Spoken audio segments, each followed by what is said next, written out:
Hello mga friend, andito tayo sa ating mini garden at heto ang ating ah, puno ng malunggay or ng moringa. Ayan,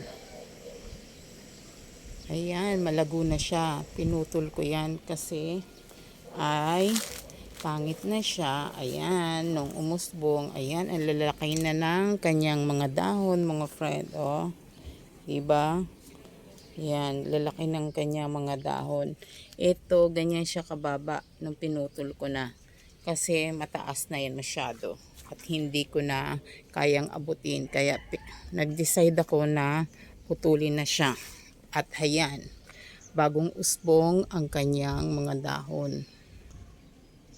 At heto naman ang ating saba. Puno ng saging. Ayan, ang kanyang bunga mga friend. Pinag-iisipan ko ng putuli ay anihin na siya. Kunin na siya kaso parang nag-aalangan pa ako dyan. Kaya siguro sa sunod na buwan na lang or sa sunod na pagpunta ko dito. Diba? Ang laki na ng kanyang mga bunga. Ayan. Sana may makatulong ako sa kuha ng saging na yan.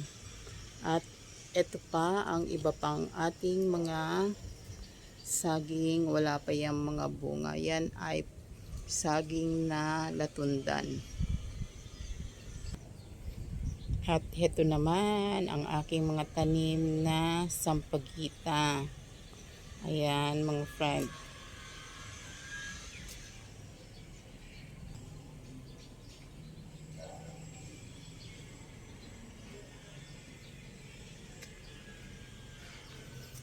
Ito ang mga sampagitan na bulaklak ngayon.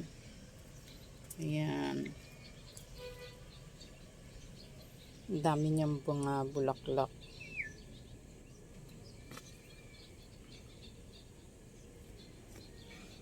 Ayan mga friend.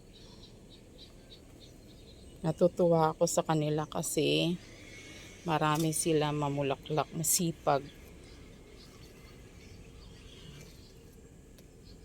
Ayan. At ang ating papaya, ayan. Konti na lang yung kanyang mga bunga. Ayan ang ating papaya.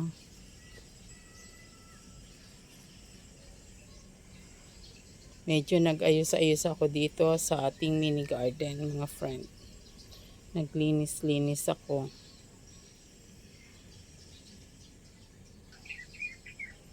Ayan. Hanggang sa muli mga friend. Ito si Ate Lek. Mag-iingat po tayo palagi.